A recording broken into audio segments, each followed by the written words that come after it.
Pretty Flacco just kicked the door off the hinges, and every Stan Drake ever fed from his palm is choking on the fumes. ASAP Rocky sat down, looked the camera in its eye, and did what nobody in Harlem thought he'd ever waste a breath doing. He addressed the boy from Toronto by his shadow, and by the time that interview ended, Rihanna's name was permanently welded to a war she never asked to referee. And listen, before we crack the vault on every single layer buried under this thing, I want to say what needs to be said up top. This is the interview the culture has been starving for since 2012.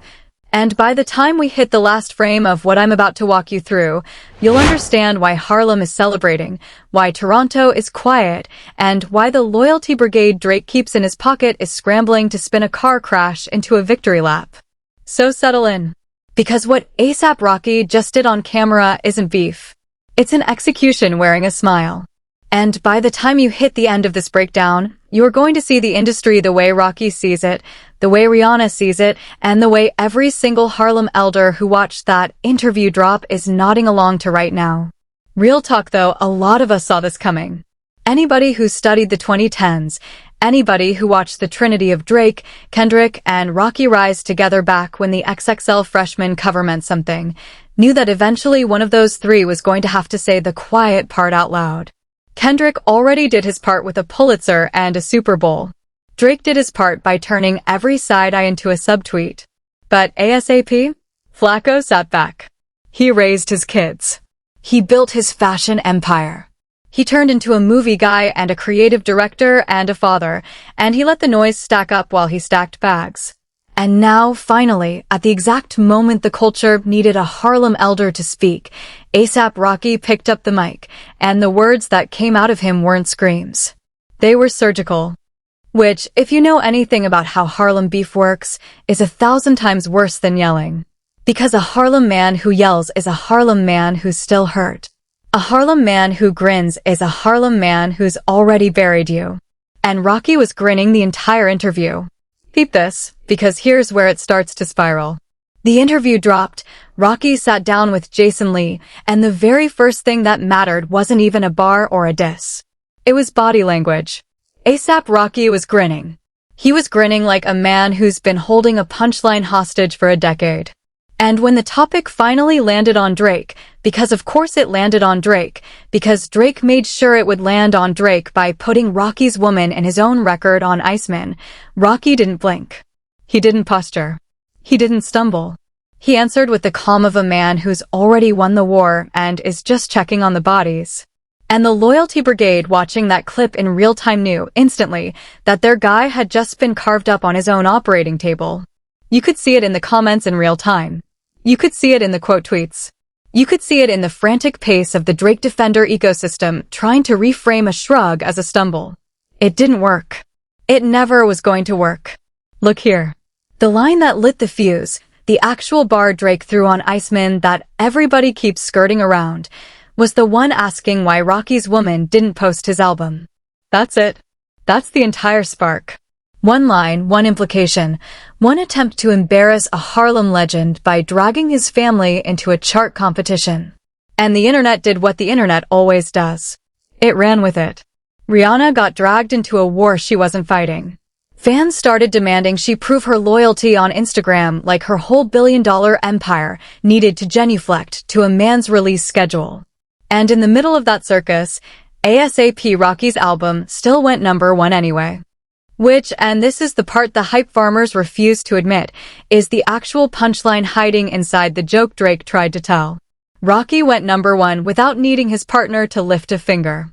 He went #1 because the music was good, because the culture wanted him back, and because the machine he built over 15 years finally cashed in. Because think about it. Really think about it. If Rihanna had posted the album, every unbearable Drake stan on the internet would have said Rocky only charted because his woman promoted him. If she didn't post, they'd say she didn't support him. There was no version of the story where Rocky wins with that crowd. So what did Flacco do? He said, plainly, on camera, that his woman isn't his marketing team. She's not on the album. She's not a feature. She's not a co-signer. She's his family. And the album went #1 on its own merit. And when he said it, He said it with the exact tone of a man who has already forgiven you for underestimating him, which, in the language of Harlem, is the most dangerous tone a man can use. That is the tone your uncle uses right before he cuts you out of the will. That is the tone your grandmother uses right before she stops praying for you. That is the tone Rocky just used on Drake, and every real one who heard it caught it immediately. Now here's where we have to zoom out, because this isn't just about a bar on Iceman. This isn't just about a woman and a chart. This is about 15 years of pressure that finally cracked in one room. Rocky and Drake started at the same time. They were on the same magazine covers. They ran the same circuit. They orbited the same city. They shared the same collaborators. And somewhere along the way, one of them ended up with the other one's ex, and the way Rocky tells it, he didn't even take her, because you can't take a woman who was never really his to begin with. Rocky said it with a smirk. He said if you fumble the ball and the star player picks it up, you can't be mad at the star player. He said it like a man reading from a book only he has the copy of. And every syllable of it was designed to make Drake feel like the story of Rihanna is not a story anymore. It's a settled ledger. A closed book. A chapter Drake keeps trying to reopen and Rocky keeps politely closing. But here's the twist. Here's the layer the hype farmers won't touch. Because while everybody was watching the Rihanna-Rocky-Drake triangle spin, A$AP Rocky slid something else into that same interview that changes the whole shape of what we thought we understood. He talked about ASAP Mob. He talked about the family. He talked about how it fell apart. And in doing so, he handed us a second story bigger than the one we came for. Because the man from Harlem didn't just address Drake. He addressed betrayal itself. He addressed what happens when a crew you built with your own hands turns around and hands your life to the state on a plate. And that, dear listener, is a story that hits so much harder than any diss track because it happened in a courtroom, not a studio. Understand something. When A$AP Rocky first came up, he wasn't just a rapper. He was the architect. He was the operator. He was the one who looked at a crew of skateboarders, weed hustlers, painters, and pretty boy fashion kids in Harlem and said, put ASAP in front of your name. We're a brand now. Rocky is the reason ASAP Mob exists as a name. Rocky is the reason those photo shoots got funded, the reason those aesthetics got monetized, the reason Ferg's belts and t-shirts turned into a Def Jam deal. Rocky was the Riz of that crew, and anybody who was actually paying attention in 2011 and 2012 already knew that. But somewhere in the ascent, resentment set in. Because when one man drags a whole neighborhood into the spotlight, the neighborhood eventually forgets who is carrying the light. That is not just an ASAP Mob story. That is a Wu-Tang story. That is a G-Unit story. That is a Death Row story. That is every single story in this genre, and Rocky just walked us through the ASAP chapter of that same eternal script. And this is where the story stops being about Drake and starts being about the deeper wound. Because A$AP Rocky spoke, for the first time in years, about ASAP really. About the man who was his brother, his roommate, his first video co-star, and about the day that man walked into a courtroom and testified against him. That is not a small sentence. Rocky nearly did 24 years. 24. His children would have grown up in photographs. Rihanna would have been raising kids by herself. His empire, his Puma line, his AWG, his movies with Denzel and Spike, none of it would exist if that trial had gone the other way. And the man on the stand trying to make sure the trial went the other way was really his man since day one. The person Rocky helped feed. The person Rocky helped house. The person Rocky put in his first music video. And that betrayal, Rocky said on camera, is the one he still can't shake. When the smoke settles, that is the layer that matters. Because you can survive a rap beef. You can survive a bar on Iceman. You can survive a woman being invoked on someone else's record. But you cannot survive somebody you called family raising their hand in a courtroom and pointing at you. Rocky admitted, out loud, that really can never be part of the ASAP reunion. Ever. Because when a man tries to take your children from you, when a man tries to trade your freedom for his own comfort, the door doesn't just close, it gets bricked over. And Rocky bricked it over on camera, in front of the entire culture, and did it with the kind of quiet that only comes from a man who's already grieved. He said it without raising his voice. He said it without cursing. He said it like a father talking about a stranger, and that quiet detachment is the loudest indictment of really you will ever hear.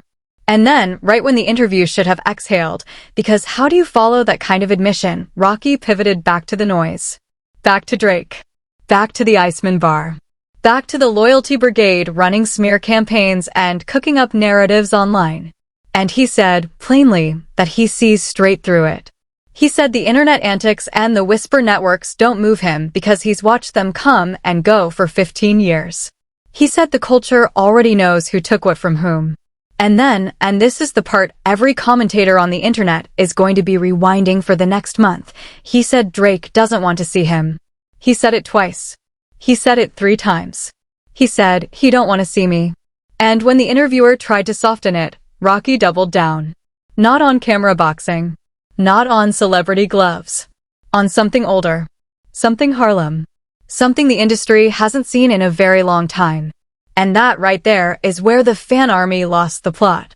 Because they wanted Rocky to embarrass himself. They wanted him to yell. They wanted him to storm off the set. They wanted him to say something that could be clipped, memed, and dragged around Twitter as proof that Toronto's golden boy had once again escaped unscathed.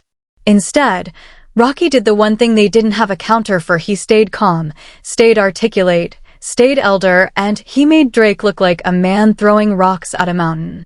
And in doing so, he handed Kendrick Lamar's entire argument a cosigner that nobody was expecting. Because if Kendrick was the one who dismantled Drake's music, A$AP Rocky is the one who just dismantled Drake's mythology.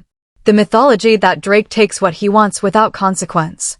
The mythology that Drake gets to define who's culture and who isn't. The mythology that Drake, from the safety of his OVO chateau, can lob a line at another man's woman and call it a bar. Rocky burned that mythology to the studs, and he did it while grinning. Now let's talk about the Rihanna piece, because we have to, because the internet won't stop until we do. Rihanna is one of the most desired women in the history of modern music. Everybody wanted her. Everybody. Jay-Z was rumored to have wanted her. Drake wanted her. A Saudi prince, allegedly, wanted her. Half of Harlem wanted her. Half of Toronto wanted her. Every man with a pulse and a Spotify account had her on some kind of list. And out of every single one of those men, the one she chose, the one she built a family with, the one she has children with is A$AP Rocky. That is not a small fact. That is a fact that the loyalty brigade cannot spin no matter how many alt accounts they run. Rocky didn't win the argument by talking. Rocky won the argument by living. And every time he walks into a room with Rihanna on his arm, he is winning it again, without saying a word. Every red carpet. Every Fenty campaign. Every school run. Every family photo. Every one of those moments is a diss track Drake will never be able to record. And Drake, for all his catalog, for all his numbers, for all his OVO empire, has to sit with that. He has to sit with the fact that the woman he wanted publicly is raising children with a man he once shared a magazine cover with. He has to sit with the fact that when he tried to invoke her on Iceman, the invocation didn't wound Rocky. It just reminded the culture that Rocky already has what Drake wanted. And that is the kind of loss that no diss track can unloose. You can't rap your way out of that. You can't stream your way out of that. You can't buy your way out of that. You just have to live with it. And Drake, from every angle we've seen him in the past year, is not living with it well. The tour numbers. The subliminal Instagram stories. The follow and follow games. The obsessive gaze at what other men are doing while his own catalog cools. It all adds up to a man who is haunted, and Rocky just poured salt into the outline of that haunting. Here's where it comes full circle. Because when you stitch this together, the Iceman bar, the Rihanna invocation, the really betrayal, the Ferg fallout, the ASAP mob fracture, you realize something. You realize that A$AP Rocky is a man who has already been betrayed by so many people that Drake's little jab on Iceman doesn't even register on his scale. Drake is not a threat to a man who watched his brother testify against him. Drake is not a threat to a man who nearly did 24 years and came out with his family intact and his empire growing. Drake is just noise. Loud, expensive, well-marketed noise. And Rocky, in the interview, treated him like exactly that, a distraction on a long list of distractions from a man whose real war was fought in a courtroom, not on a chart. That is a level of perspective Drake will never have, because Drake has never been in that room, has never had that stakes, has never sat where a man's freedom was on the line and the man across the aisle from him was his own brother. That is why the interview hit like a bomb. Not because Rocky said anything scandalous, but because he said everything without saying too much. He addressed Drake by refusing to inflate him. He addressed Ferg by leaving the door slightly open. He addressed Really by bricking the door shut forever. He addressed Rihanna by protecting her. And he addressed the culture by showing them what elder statesman confidence actually looks like when a Harlem architect finally decides to speak. And this is what real cultural gravity sounds like. Not screaming. Not clip chasing. Not bar counting. Just a man in a chair, telling the truth in the cadence of the neighborhood that raised him. And now let's talk about the elephant. Because we can't do this whole breakdown without talking about the day somebody drove from Florida to Los Angeles with an AR-15 and unloaded rounds at Rocky and Rihanna's home. That happened. That is a real event. That is not internet fanfiction. A woman, obsessed, deranged, drove across the country to try to end lives at that address. And when Rocky was asked about it, he answered with the same eerie calm he'd used all interview, that he slept through it. He slept through a shooting at his own home. And when the interviewer poked at that, incredulous, Rocky just shrugged. He was tired. He didn't hear it. His family didn't get hurt. That was the miracle. That was the mercy. And he said it with the tone of a man who has already survived worse things than a stranger with a rifle, and he wasn't about to give the moment more air than it deserved. That right there is the difference between a rapper and a survivor. Drake will spend a whole album cycle rapping about who followed who on Instagram. Rocky slept through a real-life attempt on his life and answered a question about it with a shrug. That is not a flex. That is not a punchline. That is a psychological gap so wide between these two men that the loyalty brigade will spend the next decade trying to shrink it. They can't. It's already carved into the record. It's on tape. It's the interview. It's Rocky's face when he talks about it. It's the calm. It's the finality. It's the Harlem in it. Because Harlem is where you sleep through shootings and still make breakfast for your kids the next morning. Harlem is where you don't perform trauma because trauma is not entertainment. Harlem is where Rocky comes from, and it colored every single answer he gave in that room. And that is why the hype farmers who spent the last 2 years trying to convince the culture that Kendrick didn't really win, that Drake didn't really lose, that the beef was a draw, that everybody could move on, that entire ecosystem of unbearable, tragic, unhinged commentary just took a body blow they didn't see coming. Because now they don't just have Kendrick to explain away. They have ASAP Rocky. And Rocky isn't a rap rival. Rocky isn't a chart competitor. Rocky is a peer. A contemporary. A man who was on the same come-up, the same magazine covers, the same rooms, the same year, and who chose, on his own timeline, to speak. And what he said stitched itself perfectly into everything Kendrick had already argued. It was the second witness in a case that only needed one.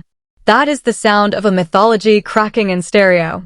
And this is why, when it's all said and shut, the interview matters more than any diss track from either camp. Diss tracks are performance. Diss tracks are art.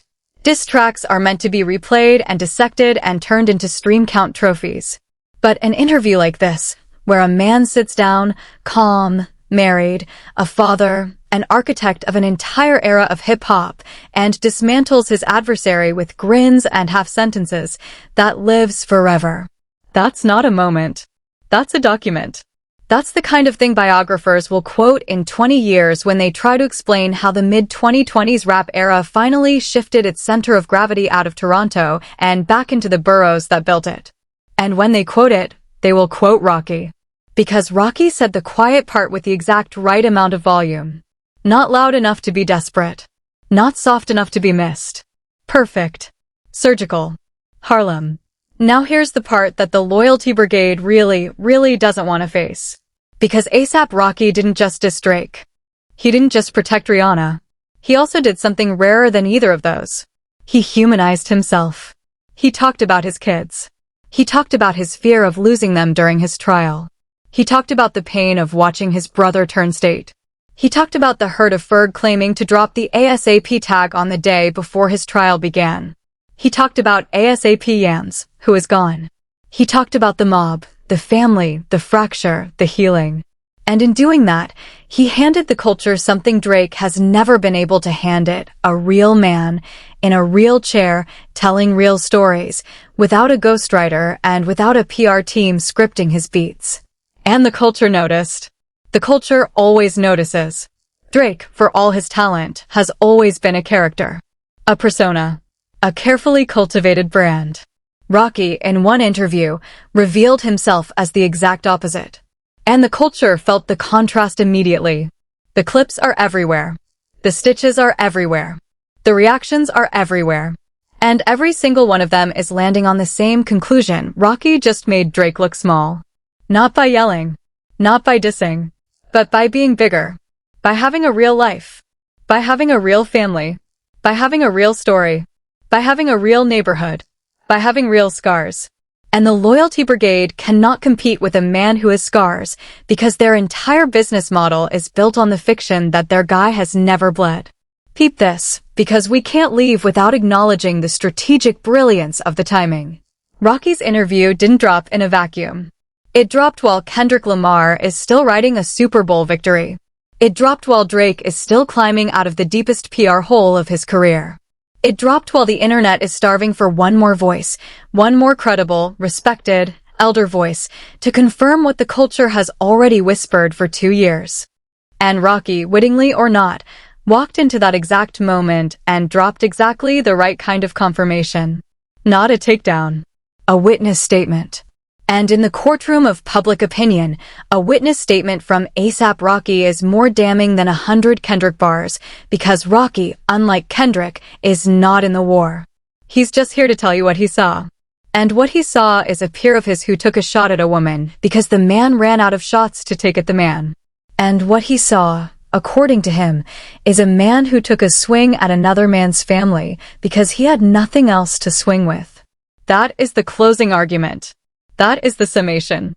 That is why Harlem is celebrating and Toronto is quiet. Because when a peer, a contemporary, a man who once stood shoulder to shoulder with you in the game, gets on camera and calmly, warmly, elegantly makes the case that you are a man who invoked another man's woman because your bars ran out. You don't recover from that in a week. You don't recover from that in a month. You don't recover from that with a ghostwritten response track. You have to sit with it. You have to eat it. You have to let the culture watch you eat it. And Drake, for all his catalog and all his numbers, is going to have to eat this one in public. Bite by bite. Verse by verse. Follow and follow by follow and follow.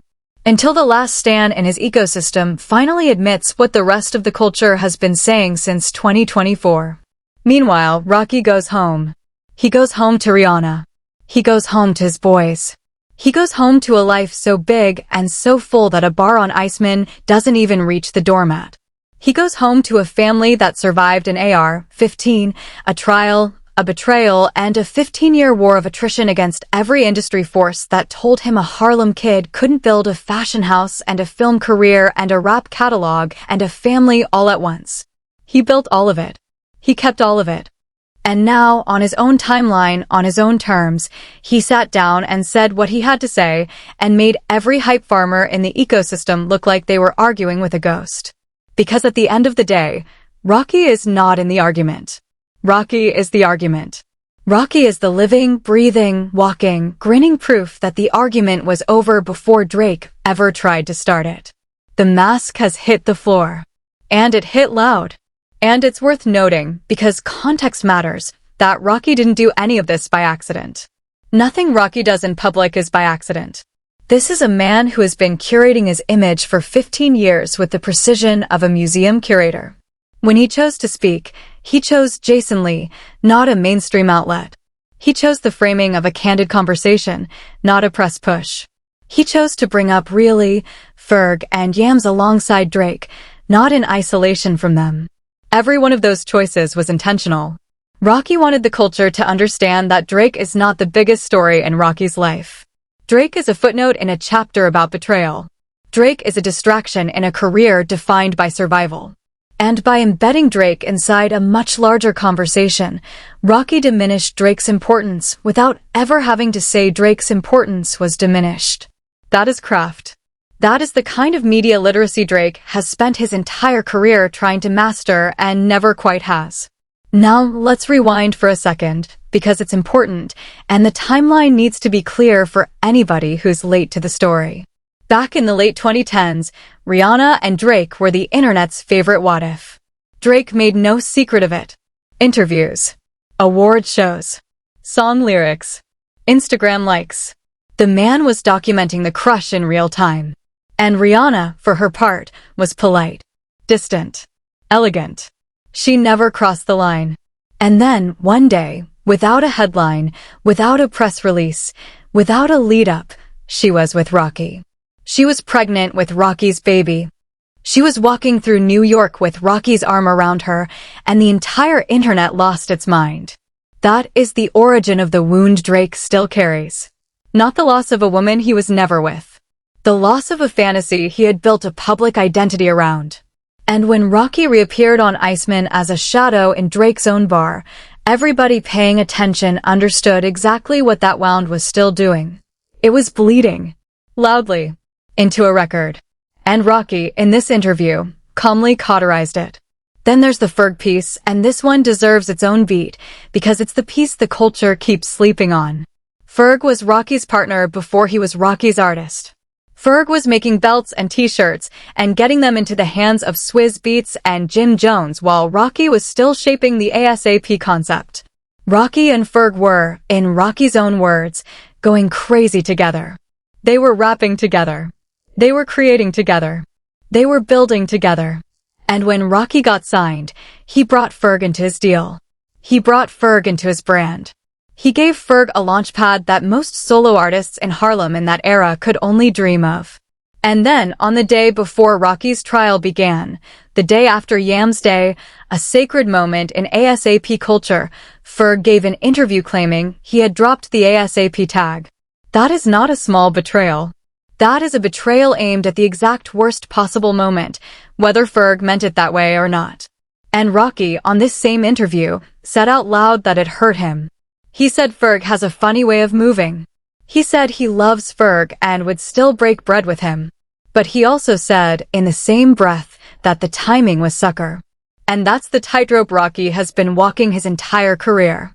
Because Rocky is not a man who burns bridges. Rocky is a man who documents them. Rocky is a man who tells you exactly what you did and then walks away and lets you sit with it. Ferg is not banned from Rocky's life. But Ferg is on notice. Really is banned from Rocky's life forever because really tried to take Rocky's freedom. And that distinction between the man who moved wrong and the man who tried to move you off the earth is a distinction Drake would do well to study. Because Drake is currently occupying a very specific slot on that ladder. Drake is not really. Drake is not banned. But Drake is on notice. And the difference between being on notice from a Harlem elder and being welcomed by one is the difference between a career you can rebuild and a career that keeps stalling on the runway. And here is where the algorithm of it all matters. Because we live in an era where every rap moment is dissected in real time by 1,000 commentators, 1,000 podcasts, 1,000 YouTube channels, and 1,000 alt accounts. And in that ecosystem, the man who wins is the man who gives the culture the most material to chew on for the longest amount of time. Drake understands that. Drake has always understood that. But Rocky, in this one interview, gave the culture more material to chew on than Drake has produced in the last 12 months of press. Rocky gave us the really wound. Rocky gave us the Ferg fracture. Rocky gave us the Rihanna confirmation. Rocky gave us the Drake dismissal. Rocky gave us the AR-15 shrug. Rocky gave us the ASAP Yams tribute. Rocky gave us the fashion, the family, the film, the future. All in one sitting. And every single one of those beats is going to be a headline of its own in the next 30 days. That is a masterclass in media strategy without ever admitting it was media strategy. That is Rocky treating the interview like a mixtape. And every clip is a track. And every track is going to move. So here we are. The dust is starting to settle from the Kendrick beef. The dust is starting to settle from the Iceman rollout. The dust is starting to settle from a year of hip-hop that felt, in real time, like a slow-motion earthquake for one of the biggest artists on the planet. And into that settling dust walks Pretty Flacco, grinning, calm, and ready. And he doesn't yell. He doesn't diss. He doesn't chase a viral moment. He just sits down, tells the truth in his own cadence, and lets the culture do the rest. And the culture is doing the rest. Right now. In real time. On every platform. And every real one who watched that interview drop is nodding along, because they know exactly what they just witnessed. They witnessed a Harlem elder finally speak. And when a Harlem elder finally speaks, you don't interrupt. You listen. So, when it's all said and shut, what do we take from this? We take the fact that A$AP Rocky, without raising his voice once, just executed the cleanest, coldest, most surgical response to Drake we have seen in this entire 2-year cycle. We take the fact that Rihanna, without saying a single word, remains the woman in the room whose name every man in this beef is still trying to explain. We take the fact that Kendrick Lamar, without dropping a new track, just picked up a cosigner nobody expected. And we take the fact that the culture, the real culture, the one that lives outside of engagement farms and comment sections, just watched a Harlem architect walk into a room, tell the truth in his own cadence, and walk out lighter than he came in. That is what winning looks like when you don't need to prove you're winning. And that is why, when the biographers do finally write the chapter on this era, the name they will circle in red ink isn't going to be Drake, and it isn't going to be one of the Loyalty Brigade lieutenants running interference on Twitter. It's going to be A$AP Rocky. Because Rocky did what nobody else in this beef managed to do. He made it human. He made it Harlem. And he made it end. So tell me, after everything we just broke down, after the Iceman line and the Rihanna invocation and the really betrayal and the Ferg fallout and the ASAP mob fracture and the AR-15 and the grin that ran through all of it, where do we go from here? Do you think Drake has a response left in him? Do you think Ferg and Rocky ever share a stage again? Do you think really we'll ever be able to walk through Harlem in peace? And do you think Kendrick, sitting somewhere with a Super Bowl ring and a Pulitzer, is watching this interview and smiling the same grin Rocky wore on camera? Drop it in the comments. Argue it out. This is exactly the kind of conversation the culture needs, because for 2 years the hype farmers have tried to turn every real moment into a bad faith argument, and it's time the real fans took the mic back. Take the mic back. And let's see what real, adult conversation about this culture actually sounds like when the Loyalty Brigade isn't drowning out the room. If you made it this far, you already know what to do. Hit the like. Hit the subscribe. Ring the bell so you don't miss the next chapter, because this story is not close to over. Drake owes a response. Ferg owes a conversation. Really owes the culture an apology he'll never give. And A$AP Rocky, from the look of that grin, has more to say when he decides the moment is right. And when that moment comes, we'll be right here to break it down bar by bar, breath by breath, layer by layer. Until then, protect your family, protect your peace, protect your neighborhood, and remember that when a Harlem elder finally speaks, you don't interrupt. You listen. Because Pretty Flacco just gave us a masterclass and the mask has hit the floor. And it is still, right now, at this very moment, lying there on the tile, waiting for Drake to decide whether he wants to pick it up or step over it. Whichever he chooses, Rocky will be watching. And he will be grinning. Because that is what a man does when the war he was fighting for 15 years finally ends without him ever having to lift his voice. And one more thing before we shut this down, because this piece cannot be left unspoken. The reason Rocky's interview lands so heavy right now, in this exact moment of the culture, is because the audience has finally aged into the story. The kids who were listening to Peso on YouTube in 2011 are now adults with careers, families, opinions. The kids who watched Drake take over the 2010s are now grown men and women looking back at those years and asking themselves who was really carrying the weight and who was just carrying the marketing budget. And when they look back with adult eyes, They see the same thing Rocky just spelled out on camera. They see a Harlem architect who built something with his hands. They see a Toronto brand who bought something with his checkbook. And the difference between the two, once you see it, cannot be unseen. That is the real reason the Loyalty Brigade is unraveling. Not because Rocky said anything explosive, but because Rocky said the exact thing the culture was already thinking and gave it Harlem's official stamp. When a Harlem elder puts his stamp on a truth, that truth stops being an opinion and starts being record. And the record now shows that Pretty Flacco told the whole story, told it clean, told it calm, and closed the book. That is the moment. That is the interview. That is the shift. And every real head knows it. And here is the last frame of this whole thing, the piece that ties the ribbon around every single beat we just broke down. Because in 5 years, 10 years, 20 years, when the culture looks back at the exact moment the Drake mythology finally lost its last legs, they are not going to point at Kendrick's Super Bowl. They are not going to point at Not Like Us. They are not going to point at the Grammys. They are going to point at this interview. They are going to point at Pretty Flacco in a chair, calm, grinning, married, a father, a Harlem elder finally speaking his piece, and they are going to say that is where the era changed. That is where the mask hit the floor for good. That is where a Harlem architect finished a war he never even had to start. And that is why we are here right now, breaking every last layer of it down for you piece by piece. Because when the next chapter drops, and it will drop, we will be right here, Harlem loud, Harlem calm, Harlem right.